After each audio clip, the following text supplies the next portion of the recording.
नमस्कार मित्रांनो, इकॉनॉमिक्समध्ये एक तुम्हाला कॉन्सेप्ट माहिती असेल, ती म्हणजे काय की जसं प्राइस वाढत गेला तसं त्या वस्तूची डिमांड कमी होत चालते. म्हणजे काय की मी सध्या आता पेट्रोल पंपवर आहे.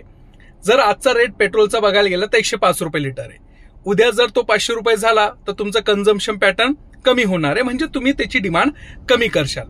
परंतु तुम्हाला माहिती आहे का, अशा काही वस्तू असतात की त्या वस्तू त्याची डिमांड वाढल्यानंतर त्याची प्राइसही वाढती आणि ती प्राइस ऍक्सेप्टेबल प्राइस असते, ज्याला म्हटलं जात आहे वेबलेन गुड्स. हे वेबलेन गुड्स म्हणजे कोणते गुड्स असतात तर याला म्हटलं जात आहे प्रेस्टिजियस गुड्स. जसे की फॉर एक्झाम्पल ऍपलचा 17 प्रो मॅक्स असलेला मोबाईल.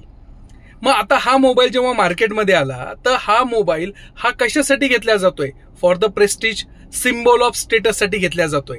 याचा बेसिक उपयोग बघायला गेलं तर कदाचित तो सामान्य स्वरूपामध्ये सगळ्या मोबाईल सारखाच आहे, परंतु त्याचं कन्झम्पशन का केलं जात आहे? Because of the symbol of status. मग याला म्हटलं जात आहे वेबलेन गुड्स. आज आपल्या भारत देशाच्या इकॉनॉमीमध्ये सगळ्यात मोठा प्रॉब्लेम आहे की आपल्याकडं कन्झ्युमर बेस्ड इकॉनॉमी ही कशामुळे तयार झाली आहे? Because due to this Veblen goods. त्यामुळे तुम्हाला माहिती असायला पाहिजे वेबलेन गुड्स. जाता जाता मला फक्त एका प्रश्नाचं उत्तर तुम्ही देशाल, what do mean by the Giffen goods? काय आहे मला नक्की कमेंट करून सांगा. थँक्यू.